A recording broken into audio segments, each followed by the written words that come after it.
أعوذ بالله من الشيطان الرجيم.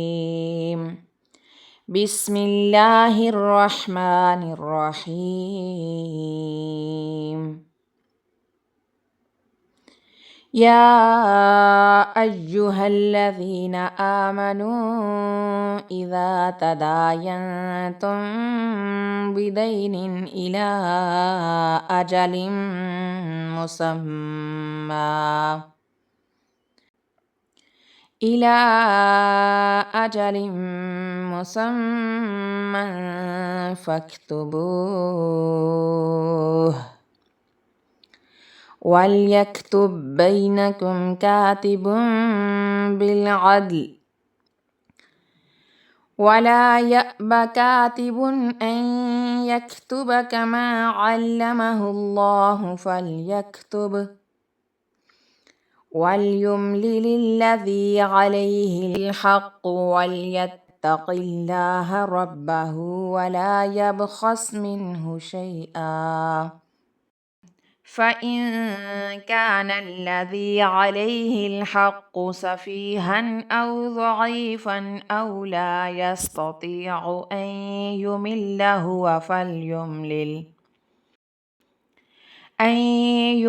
هو فليملل وليه بالعدل واستشهدوا شهيدين من رجالكم فإن لم يكونا رجلين فرجل وامرأتان ممن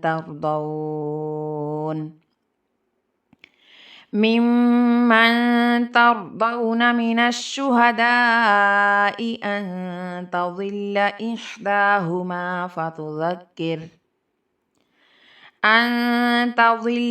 إحداهما فتذكر إحداهما الأخرى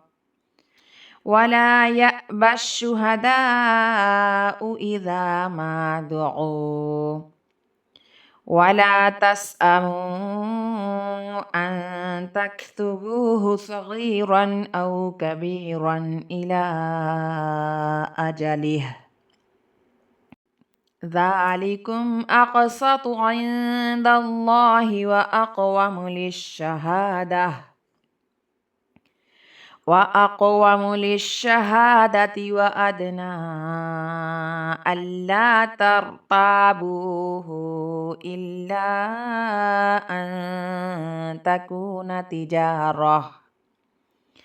إلا أن تكون تجارة حاضرة تديرونها بينكم فليس عليكم جناح ألا تكتبوها وأشهدوا إذا تبايعتم ولا يضار كاتب ولا شهيد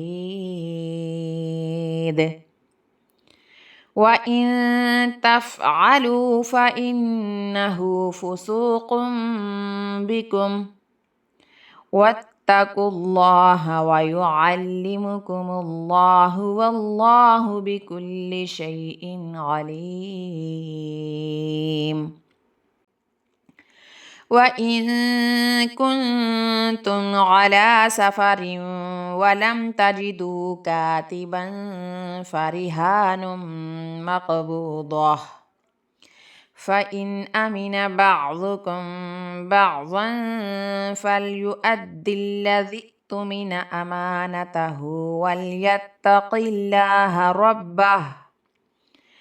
ولا تكتموا الشهادة ومن يكتمها فإنه آثم قلبه والله بما تعملون عليم.